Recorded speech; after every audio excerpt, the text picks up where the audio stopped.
সকালবেলায় বাজারে বের হওয়ার আগে প্রতিদিনের মতো মাকে কি কি আনতে হবে জিজ্ঞাসা করলাম। মা বলল, তোর বড় পিসি কতদিন পরে এসেছি। ঠাকুরজি আমার হাতের পাবদা মাছের পাতলা ঝোল খেতে বড্ড ভালোবাসে। একটু পাবদা পেলে নিস, আর পেটের দিকে কাতলা নিস। তিনজনের মতো তো, অল্প করেই নিবি। আমি অবাক হয়ে বললাম, মা, সুজাতা তো এখন অসুস্থ চলছে, ও হব্বিস খাচ্ছে, মাটির বিছানা করে শুচ্ছে, আর একই বাড়িতে থেকে আমরা মাছ মাংস খাবো? কালকের মতো পনির আনলে হতো না? আমিও তো এত বছর তাকে মা বলে ডেকে এসেছি। মা বিকৃত মুখ করে বলল, ওর মা মারা গেছে, ওকে তো এখন অসুখ পালন করতেই হবে। মেয়েদের বিয়ে হয়ে গেলে মা বাবার জন্য 3 দিন পালন করতে হয়, সেটা করে ব্রাহ্মণভোজ করে দিলেই ঝামেলা মিটে যেত। তা নয়, তিনি জেদ ধরে বসলেন 15 দিনই পালন করবেন। তো তার জন্য তুই কি এবারে 15 দিন ধরে অভ্যিস খাবি নাকি, নাকি মাথা নাড়া করবি? শোনো মা, মা মাই হয়, শাশুড়ি কখনো মা হয় না। আমি ভাবলাম গোত্রান্তর হয়ে স্বামীর বাড়িতে আসতে হয় বলে মেয়েদের স্বামীর বাবা মাকে বাবা মা বলে নিতে হয়। ছেলেদের ক্ষেত্রে কি বাবা মা ডাকটা তাহলে শুধুই ডাকতে হবে বলেই থেকে যায়? সকালবেলা এত কথা বাড়তে ইচ্ছে হচ্ছিল না বলে কিছু না বলেই বাজারে বেরিয়ে গেলাম। ভাবলাম পরে উত্তরটা দেব। আমি নীল, প্রাইমারি স্কুলে শিক্ষকতা করি। আমার বউ সুজাতা। বছর 6 আগে বিয়ে হয়েছে আমাদের। আমাদের কোনো সন্তান নেই, মানে এখনো আমরা কোনো প্ল্যানিং করিনি। বর্তমানে মা, আমি আর সুজাতাকে নিয়ে আমাদের সুখী সংসার। মা আর সুজাতার মধ্যে মোটামুটি ভালো সম্পর্ক, দুজনের মধ্যে খুব মাখামাখি নেই, তবে একটা সম্মানজনক দূরত্ব যেমন আছে তেমনি অদৃশ্য একটা বোঝাপড়াও আছে, যেটা সংসারের ব্যালেন্সটাকে ধরে রাখতে সাহায্য করে।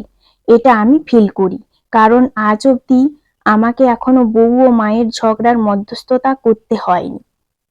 ওদের নিজেদের ব্যাপারে ওরা নিজেরাই মিটিয়ে নেবে। তাই আর সুজাতার প্রতি মায়ের এইরকম বিবেচনা দেখে মনে মনে বেশ আহত হলাম। বাজার থেকে ফিরে সবেমাত্র ফ্যানটা চালিয়ে সোফায় বসছি, মা রান্নাঘর থেকে চিৎকার জুড়ল, হ্যাঁ রে বাবু, মাছের প্যাকেটটা কি কলতলায় রেখে এসেছিস? আমাকে বলবি তো একবার। বিড়াল বোধহয় মুখে করে নিয়ে চলে গেছে। আমি শান্ত স্বরে বললাম, মাছ আনিনি মা, পনির এনেছি, মুগ ডাল, পোস্তর বড়া আর পনির করো তোমাদের মতো। আমি সুজাতার সঙ্গে হব্বিস খাবো। রাতে ফল, ছানা, মিষ্টি।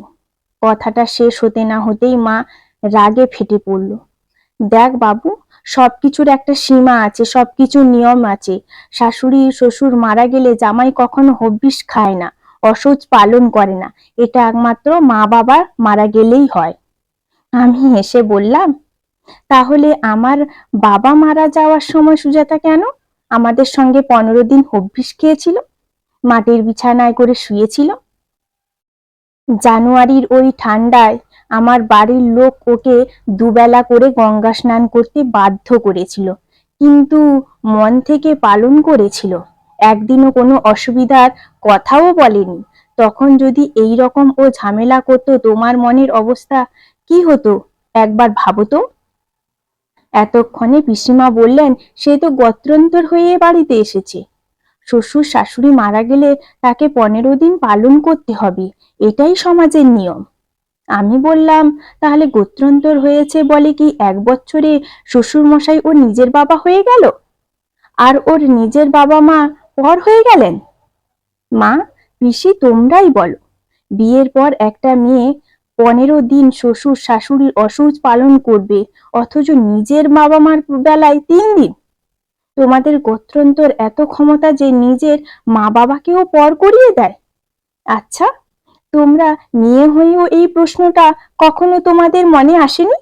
শুধু নিয়ম বলে পালন করে গেছো। আর এই গোত্রান্তর হয় না বলেই কি আমরা ছেলেরা একটা দিনও তাদের সম্মানার্থে পালন করার কথা ভাবতেও পারি না? যেখানে গুরু বাবা গুরু মা মারা গেলেও 3 দিন পালন করতে হয়, সেখানে যাদের মা বাবা বলে ডাকছি তাদের মৃত্যুর পরে মানবিকতার খাতিরেও তো আমাদের অসুচ পালন করা উচিত। মা বলল, তুই কি তাহলে এখন সমাজে নতুন করে বিপ্লব আনতে চাইছিস? এত বছর চলে আসা নিয়ম সবাই মানছে, সবাই পালছে, কারোর কোনো অসুবিধা হয়নি। তোর অসুবিধা হয়ে গেল? তুই একা ভাববি সব বদল করে দিতে পারিস? পিসিমা মুচকি হেসে ব্যঙ্গ করে বলল, তোর ছেলে মনে হয় ওই কি যে বলে, ভাইরাল হতে চাইছে বৌদি। শাশুড়ির অসুখ পালন করছে জামাই, ভাইরাল হয়ে যাওয়ার খবরটা আমার মাথায় আগুন জ্বলে উঠল। তবুও যথাসম্ভব মাথা ঠান্ডা রেখে বললাম, মা, কেউ প্রশ্ন না করলেও কাউকে তো করতেই হবে। তুমি, আমি, আমরা সবাই চেষ্টা করলে একজন একজন করে সবাই ভাবতে শিখবে। এইভাবেই তো পরিবর্তন আসে। নিয়ম আর সমাজের দোহাই দিয়ে চোখ বন্ধ করে কতদিন অন্যায় করব? একই বাড়িতে একটা মানুষ সদ্য মা হারার শোকে পাথর, তুমিও এই অবস্থায় তাকে যদি এই করতে নেই, সেই করতে নেই, এটা খেতে নেই, ওটা ছুঁতে নেই শেখাতে পারো, তার চেয়ে ক্রাইসিসের সময়টার পাশে থাকতে পারো না? 15 দিন নিরামিষ খেয়ে কি হবে মা? মরে তো যাবে না। সে যদি আমাদের পাশে থাকতে পারে, আমরা কেন পারি না? আর পিসিমা, ভাইরাল হওয়ার ইচ্ছে আমার নেই। যেটা এসেছে মন থেকেই এসেছে। এই সময় মানসিক দিক থেকেই ওর পাশে সবচেয়ে বেশি আমাকে দরকার। তাই আমার মনে এসেছে, তোমরা হয়তো আমার শরীর খারাপ এই পেজটা আজ ভুলে যেতে পারো, কিন্তু আমি ভুলিনি। কথাটা কাজ হলো। মা হঠাৎ বলল, সত্যি ঠাকুরজি, বাবু যখন কিডনির সমস্যা ধরা পড়ল, বেয়ান কিন্তু 7-5 না ভেবেই বলেছিল আমার কিডনি ম্যাচ করলে আমি দেব। সত্যি বলছি, আমার 20-5 লাখ টাকা খরচ করার ব্যাপারে ভেবেছিলাম, কিন্তু মা হয়ে প্রথমে আমিও এটা ভাবতে পারিনি যেটা উনি ভেবেছিলেন। এমন সময় সুজাতা এসে কাঁদতে কাঁদতে বলল, প্লিজ, এই নিয়ে তোমরা আর তর্কাতর্কি করো না।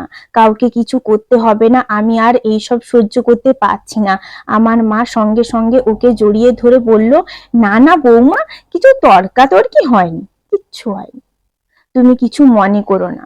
আসলে আমরা সমাজের কথা আর লোকের কথায় গুরুত্ব দিতে গিয়ে কাছের মানুষগুলোর গুরুত্ব হারিয়ে ফেলি। তোমরা এখনকার ছেলে মেয়ে, তোমাদের করে নতুন করে ভাবতে শেখাচ্ছ। আমরা বুড়ো হয়ে গেছি, আমাদের চিন্তাধারাগুলো পথ ধরে গেছে, তোমরাই তো পথ দেখাবে আমাদের। ঠিকই তো, এখন আমি তো তোমার মা, আমারই দায়িত্ব তোমাকে দেখে রাখার, খেয়াল রাখার। একদম নিজেকে মাহারা মনে করবে না, কেমন? সুজাতার চোখে জল মুছে দিল। তবে যে ছেলেটা একটু আগেই বলল শাশুড়ি কখনো মা হয় না, ওটা মনের কথা নয়, ওটা কথার কথা। হ্যাঁ, এই কথার কথাই সমাজে চলে এসেছে। সবাই মানছে বলেই মানতে হবে, অন্য রকম কিছু করলে তাকে বিদ্রূপ সমালোচনা করে। এগুলো বন্ধ হোক। নিয়ম নীতির ঊর্ধ্বে গিয়ে মানবিকতার নীতি কিছু কিছু মেনে চললে সম্পর্কগুলা সহজ হয়, অনেক দূরত্ব মিটে যায়, অনেক ভুল বোঝাবুঝির অবসান হয়। নিয়মের বেড়াজাল না বেঁধে রেখে কাছে টেনে নিলে আমরাও তো ভালো থাকতে পারি, তাই না? কলমে পার্বতী মোদক, কণ্ঠে সুষমা।